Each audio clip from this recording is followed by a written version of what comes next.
안녕하세요. 정려 목사입니다. 9월 19일 말씀 묵상 함께 하겠습니다. 열왕기하 9장 14절에서 26절의 말씀입니다. 북이스라엘의 여러 왕 가운데 아합 왕과 그 아들, 두 아들에 대한 기록이 참 길게 언급되고 있습니다. 성경에 언급되어지고 있는 이야기들은 다 하나님이 하나님의 백성들로 하여금 무언가를 알게 하시기 위해서다라고 자주 말씀드렸습니다. 아합 왕과 그 그의 악행에 대해서 성경은 기록합니다. 그리고 아합과 그의 왕후 이세벨의 악행에 대해서 하나님은 반드시 심판하실 것임을 열왕기상 21장에서 말씀하셨습니다. 그 가문을 멸하겠다 하나님은 선포하셨습니다. 그 이후에도 아합 왕의 아들이 왕자에 앉고 지금 현재 오늘 본문의 말씀에서도 아합 왕의 아들인 요람이 북이스라엘을 다스리고 있습니다. 남유다와 함께 연합전선을 펼쳐서 시리아와 대항하고 있습니다. 그 가운데 엘리사 선지자를 통해서 전쟁에서도 승리하게도 하셨습니다. 우리가 그런 것들을 보면 하나님이 이제 그 죄에 대한 책임을 묻지 않으시려나 보다, 이렇게 넘어가나 보다 라고 생각할 수 있습니다. 그러나 하나님이 심판하시겠다고 말씀하시는 것에 대해 반드시 이루십니다. 오늘 본문이 바로 그 이야기입니다. 엘리사 선지자를 통해서 하나님은 북이스라엘의 장군이었던 예후를 기름 부어 세우게 하셨습니다. 그리고 예후에게 사명을 먼저 말씀하십니다. 어제 본문의 말씀에서 예후에게 아합의 가문을 모두 멸망시킬 것에 대해서 하나님은 말씀하십니다. 아합 가문과 이세벨에게 그 피를 다 갚으시겠다 말씀하셨고, 예후는 아합과 그 이세벨이 얼마나 악했는지를 옆에서 지켜봤던 신하였기에 하나님이 정말 하나님의 말씀대로, 그리고 그 악을 행하는 자에게 그 대가를 치르시는구나, 그리고 그 도구가 나이구나 라는 것들을 알고 이제 받아들이고 그 역할을 감당합니다. 나라의 편에서 보자면 반란입니다. 하지만 하나님의 편에서 보자면 이것은 하나님의 공의가 다시 회복되는 것입니다. 예후는 그 공의가 회복되는 데 있어서 도구로 사용되어집니다. 시리아와의 전쟁 속에서 다쳐서 요양을 하고 있던 요람 왕이 머무르는 이스라엘로 예후는 찾아옵니다.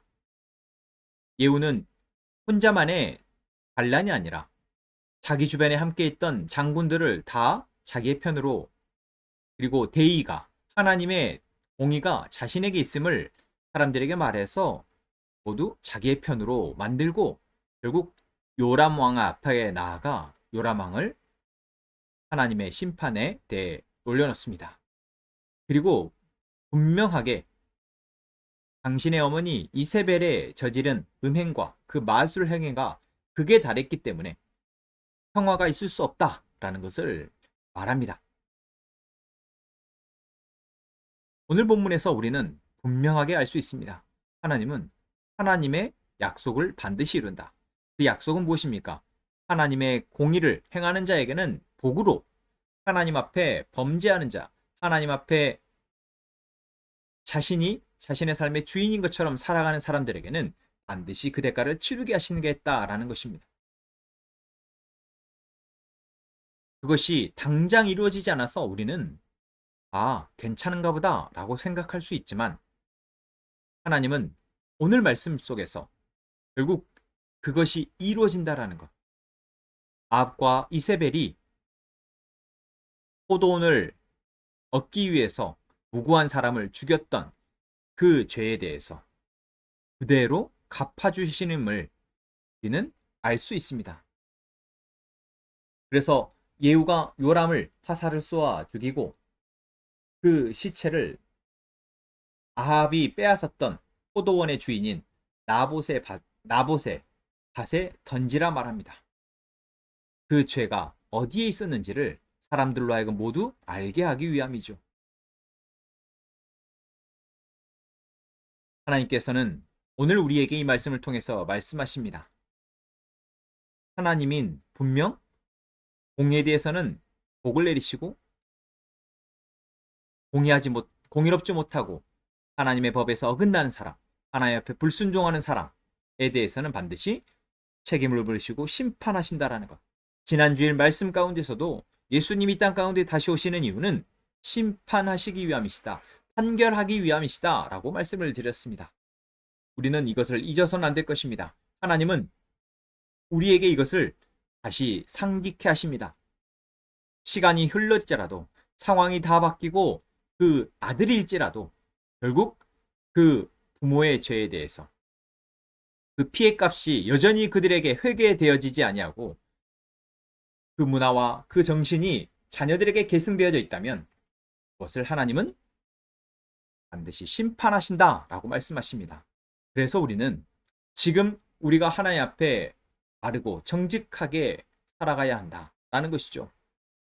바르고 정직한 하나님 앞에 하나님의 백성으로서의 삶을 우리의 가족들에게, 우리의 자녀들에게 보이는 것.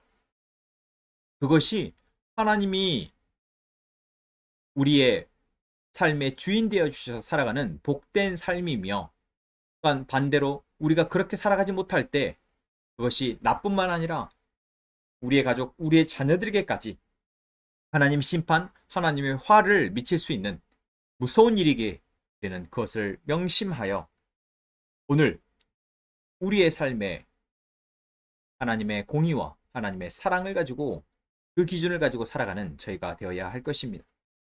추석 명절이 끝이 났습니다. 긴 연휴 동안 우리는 여러 사람, 여러 가족들을 만나고 그들과 함께 여러 말들을 주고받으며 또 다음을 기약하고 이제 삶의 자리로 돌아옵니다. 우리가 잊지 말아야 할 것은 우리가 누구이며 우리가 무엇을 위해서 어떻게 살아야 할지 하나님이 우리에게 말씀하심에 명심하여 그것을 통해 살아가야 한다라는 것이죠. 오늘도 하나님은 우리에게 그것을 위해서 말씀을 통해 가르쳐 주십니다. 이제 우리는 이 말씀을 잘 듣고 오늘 우리의 맡겨진 책임을 잘 감당하는 저희가 되기를 소망합니다. 기도하겠습니다. 하나님, 오늘도 우리는 하루를 시작합니다. 하루를 살아감에 있어서 우리의 기준이 우리의 마음과 우리의 생각의 방향이 하나님께 있음을, 하나님께 있기를 소망합니다. 하나님의 사랑과 하나님의 정의를 기준으로 하여 우리가 살아가게 하여 주옵소서. 그리하여 하나님 주신 복을 누리며 살아가는 저희가 되게 하여 주옵소서. 반대로 하나님이 기뻐하시지 않는 일에 우리의 마음을 빼앗기지 않도록 지켜 주시옵소서. 우리가 하나님의 정의를 지키며 하나님의 사랑을 지켜내어 우리의 가족들에게, 우리의 자녀들에게, 우리의 옆에 있는 이웃에게까지 하나님의 풍성한 복을 흘려보낼 수 있는 사람 되게 하여 주옵소서.